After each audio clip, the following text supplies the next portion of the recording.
মুফতি আজম যিনি তফসিরে মারিফুল কোরআন লিখেছেন, মুফতি শফি সাহেব রহমতুল্লাহ আলাই তাকি ওসমানী দামাত বরকাতুহুল আলিয়ার বাবা,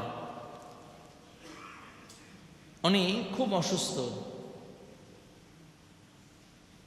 তাকি ওসমানী বলেন, আমি হজে যাব নিয়ত করেছি, আমি আমার ভাই দুইজনে হজে যাব, টিকিট করেছি, ভিসাও কমপ্লিট। এমন সময় বাবা অসুস্থ হয়ে পড়েছে। বাবার অসুস্থতা দেখে আমি টিকিট ক্যান্সেল করে দিলাম। হজও শেষ, বাবাও সুস্থ হয়ে গেছে। সুস্থ হয়ে বলল, তোমরা না হজে যাওয়ার কথা, তোমরা হজে যাও না কেন? তাকে ওসমানী বলেন, বাবা হজে তো যাব, কিন্তু হজ তো আমার ঘরেই আছে, তাহলে আর মক্কায় যাওয়ার এখন দরকার কি? বুঝছেন না? হজ তো আমার ঘরে আছে, তার মানে আপনার চেহারার দিকে তাকাইলেই তো আল্লাহ কবুল হজের সওয়াব দিয়ে দেয়। আমি মনে করছি হজ তো আগামী বছর আমি যাইতে পারবো, আল্লাহ বাঁচায় রাখলে, কিন্তু এই মুহূর্তে আপনার সেবা করাটা আমার জরুরি ছিল, তাই আপনাকে অসুস্থ রাইখা যাই নাই। মাথায় হাত দিয়া কয়, যাও দোয়া করে দিলাম। অগণিতবার, তুমি নিজেও গুইনা শেষ করতে পারবা না কতবার হজে গেছো, বলুন সুবহানাল্লাহ। তো দিনকে আলোচনা শুনলাম, আর বলে কান্নাকাটি করে, বলে কান্না করতেছে আর বলতে, আমার বাবার দোয়া আল্লাহ কবুল করে নিয়েছে, আমি কতবার হজ করছি নিজেই জানি না। সুবহানাল্লাহ। কয় মা এবং বাবার দোয়াটা হলো বেলা পর্দা আল্লাহর কাছে কবুল হয়ে যায়। সুবহানাল্লাহ। মানে এর মাঝে কোনো পর্দা থাকে না। মা এবং বাবার দোয়ার মাঝে কোনো পর্দা থাকে না, বেলা পর্দা কবুল হয়ে যায়। মা যদি দোয়া করে সেটাও কবুল হয়ে যায়, বদ দোয়া করলে সেটাও কবুল হয়ে যায়। অনেক সময় মা সন্তানকে বদ দোয়া করে ফেলে, দেখবেন বদ দোয়া যদি মুখ থেকে বের হয়ে যায়, আবার যায় নামাজটা বিছাই আল্লাহর কাছে, আল্লাহ আমি ভুলে বইলা ফেলছি, তুমি আমার সন্তানকে ধ্বংস করো না। ঠিক কিনা? এই জন্য যুবক ভাইয়েরা, আমার মা বাবার সাথে ভালো ব্যবহার করার দরকার আছে কি নাই? হ্যাঁ, নাকি মা বাবার সাথে খারাপ আচরণ করবেন? তো যেই কথা বলতেছিলাম, এটা হলো তবি মুহাব্বত, আল্লাহ প্রদত্ত মুহাব্বত। এটা হলো আল্লাহ তাআলা মা এবং বাবার কলিজার ভিতরে মুহাব্বত দিয়ে দিয়েছেন। মা এবং বাবার কলজার ভিতরে আল্লাহ তাআলা যে মুহাব্বত দিয়েছেন, এটা তবে মুহাব্বত, স্বার্থবিহীন মুহাব্বত। যদি এই মুহাব্বতের ভিতরে স্বার্থ থাকতো, কোনো মা সন্তান গর্ভে ধারণ করতে পারতো না। জঙ্গলার হিংস্র প্রাণীগুলো নিজের সন্তানকে প্রসাব করে নিজের আহার বানায় ফেলতো। শুধু তাই না রে বাবা, যখন কোনো মা 10 মাস 10 দিন একটা সন্তান গর্ভে ধারণ করে, সন্তান যখন জন্মগ্রহণ করে, মার এত কষ্ট হয়, মা রক্ত মাখা অবস্থায়, অজ্ঞান অবস্থায় জমিনের ভিতরে পড়ে থাকে। যেই মাত্র সন্তান জমিনের ভিতরে পদার্পণ করে, সন্তানের কান্নার আওয়াজ যখন মায়ের কান পর্যন্ত পৌঁছায়, মা ডাক দিয়া বলে, আমার সন্তানটাকে আমার বুকে দাও, আমার সন্তানটাকে আমার বুকে দাও। লোকেরা ডাক দেয়া বলে, যেই সন্তানের জন্য এত কষ্ট করলাম, কলস কলস রক্ত ঝরাইলাম, যেই সন্তানকে দুনিয়া আনতে গিয়া তুমি অজ্ঞান অবস্থায় জমিনে পড়ে রইলা, ওই সন্তানকে বুকে নেওয়ার জন্য কেন এত অস্থির হয়ে গেল, পাগল হয়ে গেল? মা ডাক দেয়া বলে, খোদার কসম করে বলি, আমার সন্তানটাকে আমার বুকের ভিতরে দাও। যতক্ষণ না পর্যন্ত আমার বুকের ভিতরে না দিবা, আমার কষ্টগুলো দূর হবে না। যেই মাত্র সন্তানকে বুকের ভিতরে দেয়, মা দুগারে চুমু দেয়, মা আদর করে, আর ডাক দিয়া বলে, আমি আমার সন্তানটাকে বুকে নেবার সাথে সাথে আমার 10 মাস 10 দিন যত কষ্ট হয়েছে, সন্তান প্রসব করতে গিয়া যত কষ্ট হয়েছে, আমি মা মুহূর্তের ভিতরে সব ভুলে গেলাম। এই জন্যই তো হাবিবে কিবরিয়া নবী সাল্লাল্লাহু আলাইহি ওয়াসাল্লাম বলেন, রিজার রাব্বি বিরিজাল ওয়ালিদাইন, মা বাবা সন্তুষ্টি, মা বাবা রাজি তো আল্লাহ তাআলা রাজি। মা বাবা নারাজ তো আল্লাহ তাআলা নারাজ। এই জন্য কলিজার যুবক, মাকে কখনো কষ্ট দেওয়া যাবে না, বাবাকে কখনো কষ্ট দেওয়া যাবে না। মায়ের সাথে ভালো আচরণ করতে হবে, বাবার সাথে ভালো আচরণ করতে হবে। আজকে আমরা তাকায় দেখি অনেক কোটিপতি আছে, বিশাল বহুতল ভবনের মালিক, বড় বড় অট্টালিকা আছে, নিজের থাকার জায়গা, নিজের ঘরটা অনেক সুন্দর করে সাজাইছি, নিজের ঘরের ভিতরে কাজের বুয়া থাকার জায়গা হয়, কিন্তু মা থাকার জায়গা নাই। ঠিক কিনা যারা বলেন? এ মিয়া, যেই মা 10 মাস 10 দিন তোকে গর্ভে ধারণ করেছে, তার এই ছোট পেটের ভিতরে তোকে জায়গা দিয়েছে, তোর 10 তলা বিল্ডিং এর ভিতরে তুই মায়ের জন্য যদি থাকার জায়গা না হয়, তোর মতো পোড়া কপাল আর কেউ নাই। ঠিক কিনা যারা বলেন?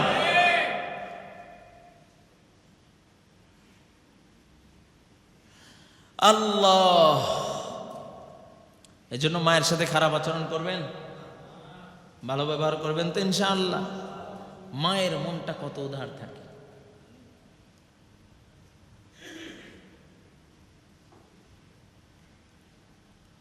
মায়ের চেহারার দিকে তাকাইলে আল্লাহ তাআলা কবুল হজের সব লিখে দেয়। এর থেকে কি আছে?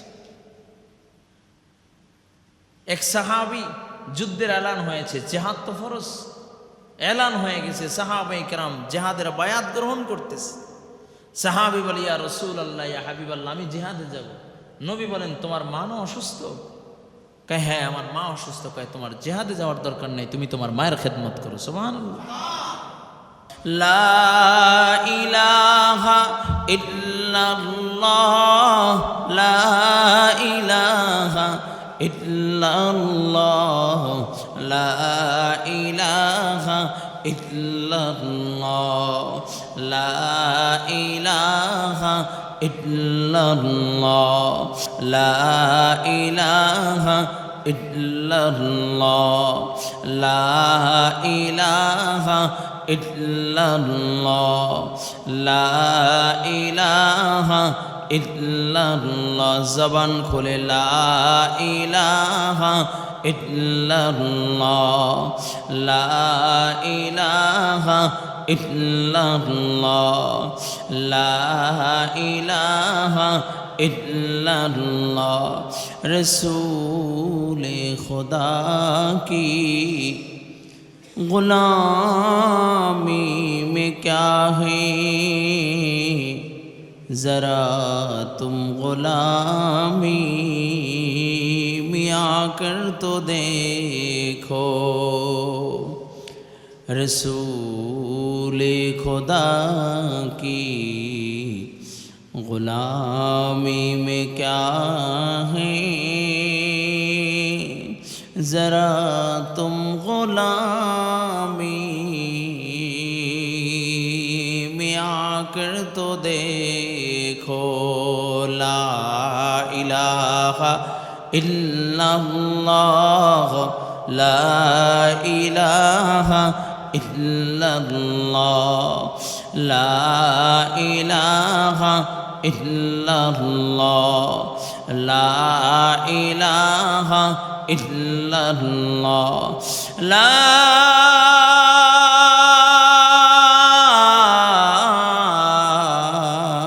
इलाहा इल्लल्लाह, मुहम्मदुर रसूलुल्लाह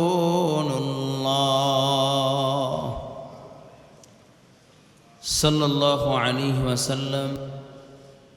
আল্লাহ পাক রব্বুল আলামিন আপনাকে আমাকে বড় মোহাব্বত করে দুনিয়ায় পাঠাইছেন। সবচেয়ে দামি করে আল্লাহ দুনিয়ায় পাঠাইছেন, আশরাফুল মখলুকাত।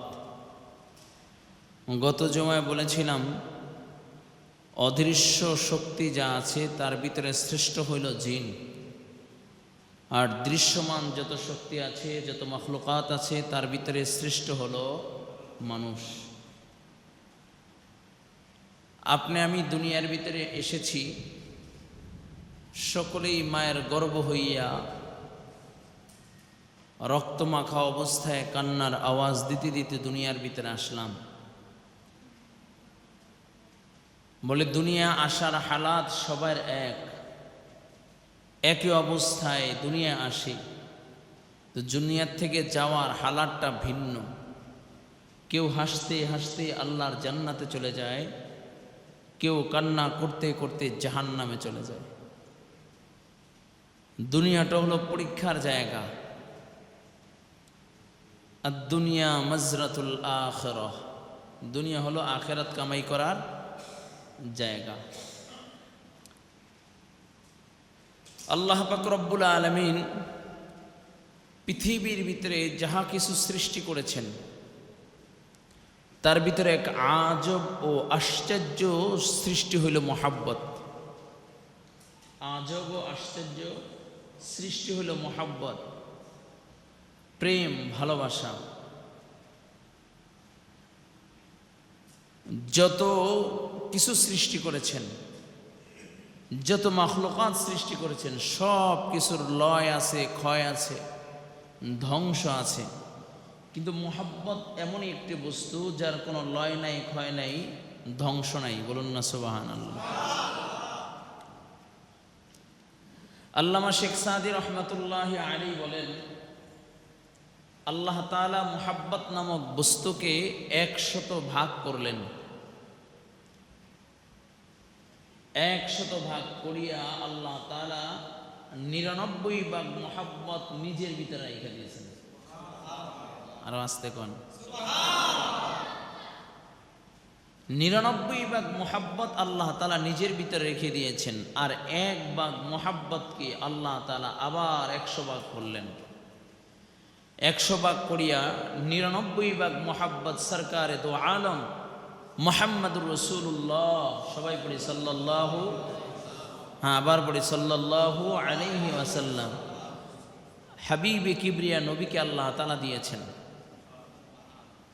আর এই 1 ভাগ মানে 100 ভাগের 1 ভাগের 100 ভাগের 1 ভাগ মোহাব্বত আল্লাহ তাআলা কুল কায়নাতের সকল মাখলুকাতের ভিতরে দিয়েছেন। বলুন সুবহানাল্লাহ।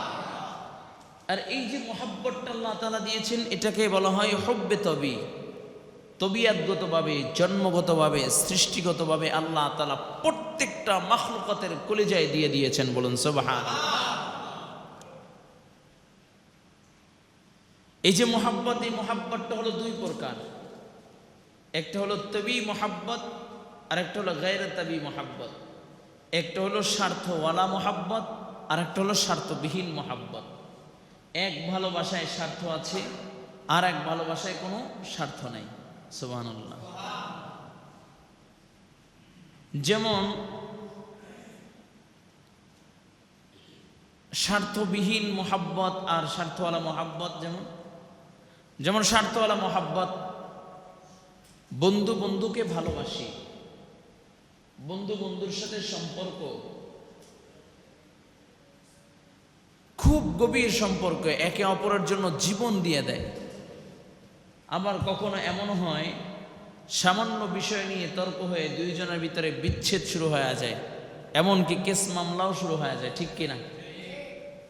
তার মানে মোহাব্বত ছিল, স্বার্থ ছিল, মোহাব্বত ছিল, স্বার্থ নাই, মোহাব্বত নেই। আরেকটু সহজে বলি,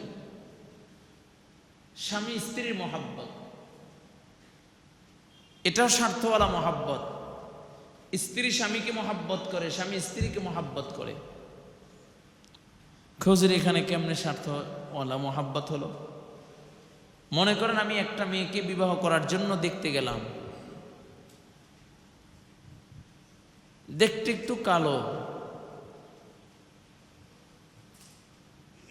পরিবারের লোকেরা কয় তোমার সাথে বেমানান, তোমার সাথে তাকে মানায় না।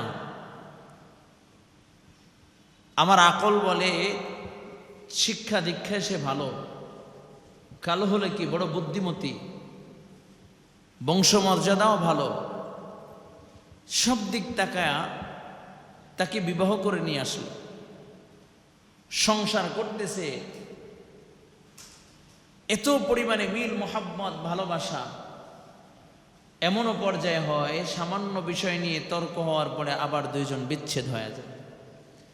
তার মেয়ে স্বার্থ ছিল, তাকে ভালোবাসা করে আনছিল, স্বার্থ নাই, আবার তাকে বিদায় করে দিল। ঠিক কিনা? নির্বাচন আসছে, 2 দল দুই প্রার্থী, এলাকার লোকে চিন্তা করে অমুক ব্যক্তিকে যদি ভোট দেই তাহলে উন্নতি হবে, লোকটা ভালো ভালো ভদ্র নম্র সভ্য, তাকে ভোট দিলে উন্নতি হবে, ভোট দিল। 5টা বছর কেটে গেল, আবার নির্বাচন শুরু করে, না ওরে 5 বছর ক্ষমতায় বসাইলাম কিন্তু কাজ হয় না, রাস্তা ভাঙাই আছে, বিপরীত যে আছে তাকেই এবার ভোট দেয়। তার মানে স্বার্থ ছিল, মহব্বত ছিল, স্বার্থ নাই, মহব্বত নাই। এটা হলো স্বার্থওয়ালা মহব্বত। আর একটা মহব্বত আছে, যেই মহব্বতের ভিতরে কোনো স্বার্থ নাই, যেই মহব্বতের ভিতরে কোনো স্বার্থ নাই, স্বার্থবিহীন মহব্বত। যেমন মা এবং সন্তানের ভিতরে কোনো স্বার্থ নাই, বাবা সন্তানের ভিতরে কোনো স্বার্থ নাই, মা 10 মাস 10 দিন সন্তানকে গর্ভধারণ করে, এর ভিতরে কোনো স্বার্থ নাই। সুবহানাল্লাহ, এটা স্বার্থবিহীন মহব্বত। এই মহব্বতের ভিতরে কোনো স্বার্থ নাই।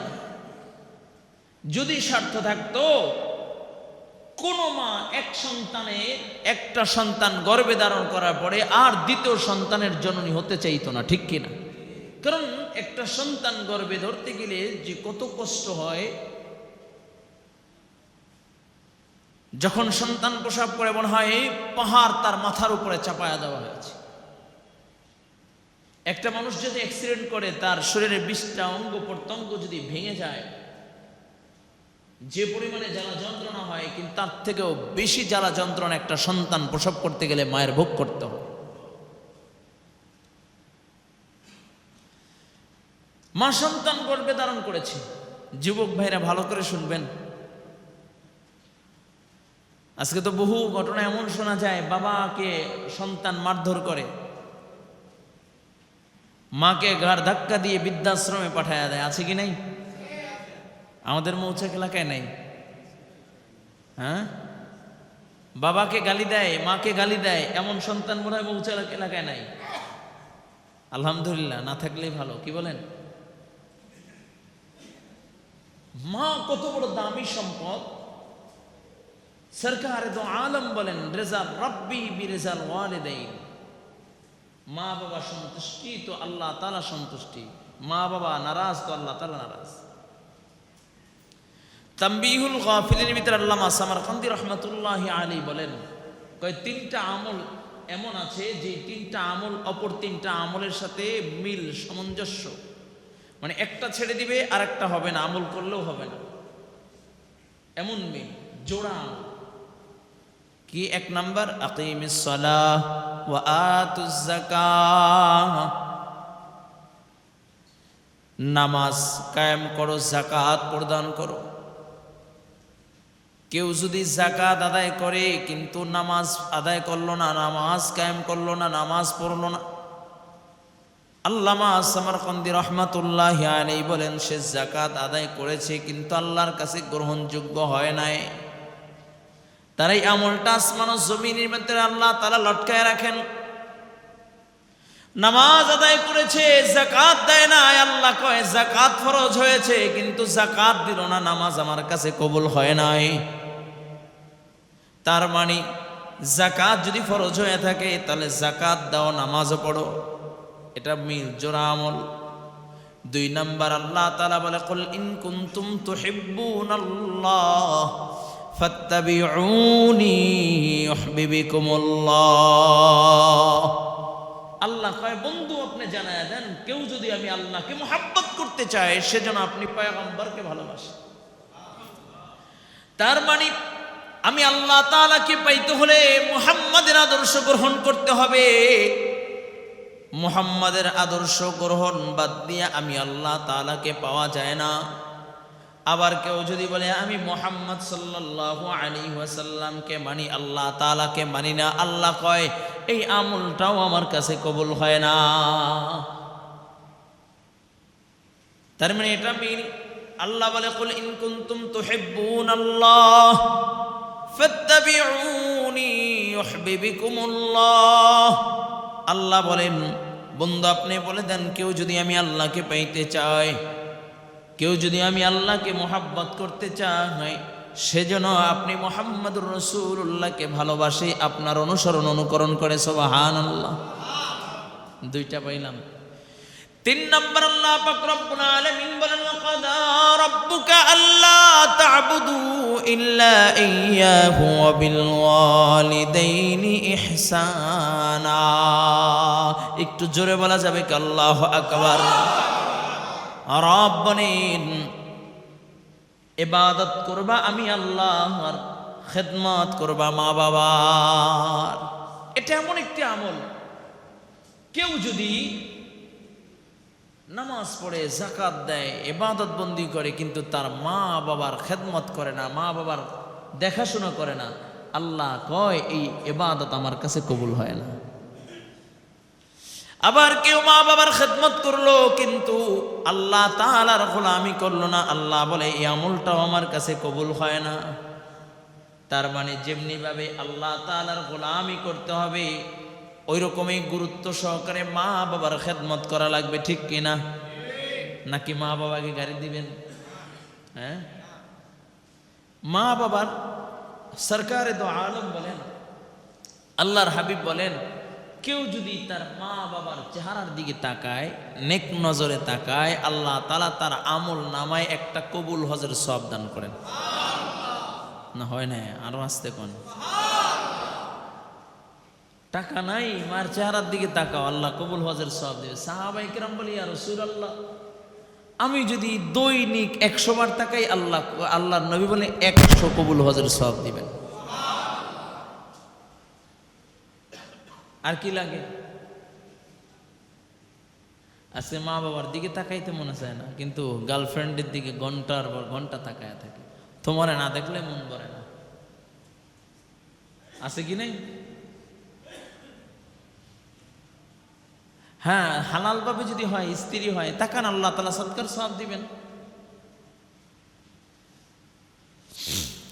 তাহলে মা বাবার খেদমত করার দরকার আছে কি নাই? হ্যাঁ, মুফতি আজম যিনি তাফসিরে মারিফুল কোরআন লিখেছেন, মুফতি শফি সাহেব রহমতুল্লাহি আলাইহি, বর্তমানে জাস্টিস আল্লামা তাকি ওসমানী রহমতুল্লাহ, তাকি ওসমানী দামাত বরকাতুহুল আলিয়ার বাবা। উনি খুব অসুস্থ। তাকি ওসমানী বলেন, আমি হজে যাব নিয়ত করেছি, আমি আমার ভাই দুইজনে হজে যাব, টিকিট করেছি, ভিসাও কমপ্লিট। এমন সময় বাবা অসুস্থ হয়ে পড়েছে।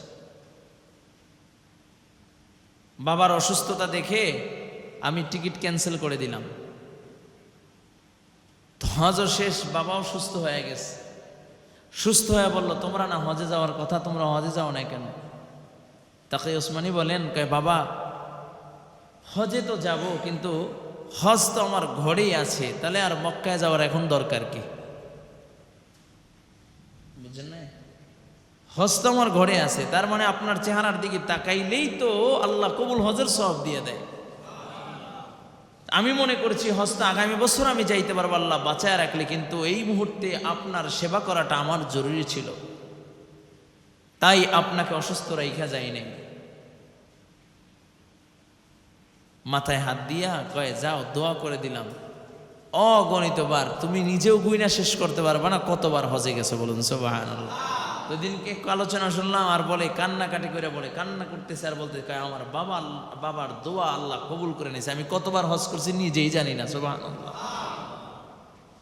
কয়, মা এবং বাবার দোয়াটা হলো বেলা পর্দা আল্লাহর কাছে কবুল হয়ে যায়। সুবহানাল্লাহ। মানে এর মাঝে কোনো পর্দা থাকে না।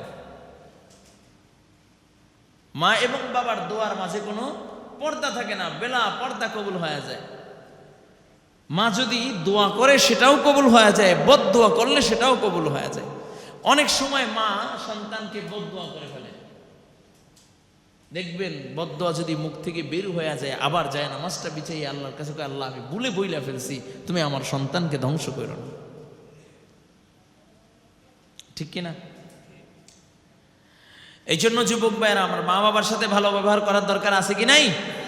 হ্যাঁ, নাকি মা বাবার সাথে খারাপ আচরণ করবেন? তো যেই কথা বলতেছিলাম, এটা হলো তবি মুহাব্বত,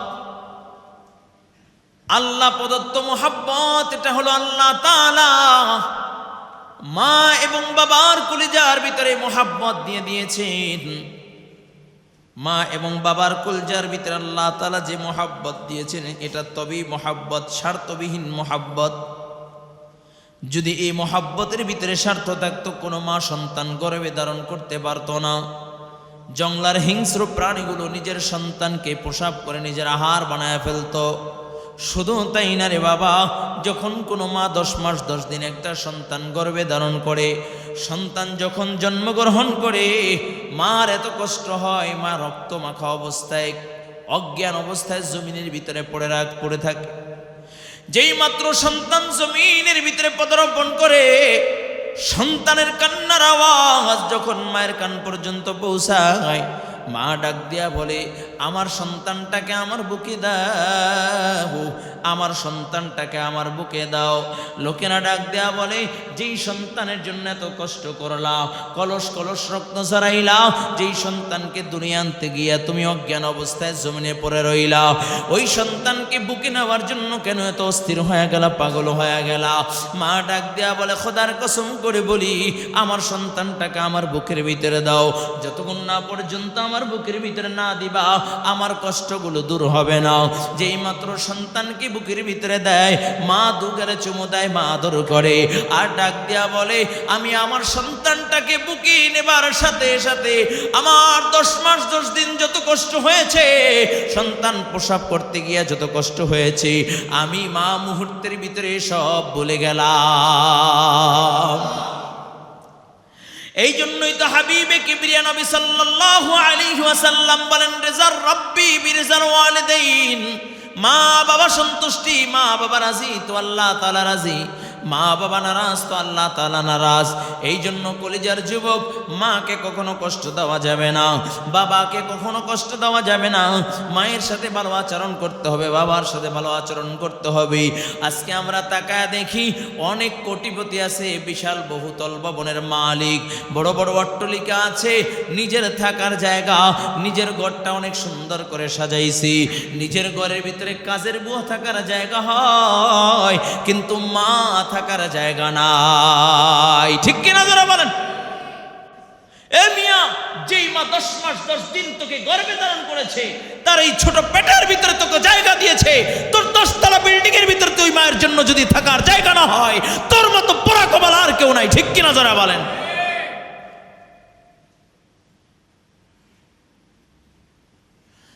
আল্লাহ, এজন্য মায়ের সাথে খারাপ আচরণ করবেন, ভালো ব্যবহার করবেন তো ইনশাআল্লাহ। মায়ের মনটা কত উদার থাকে।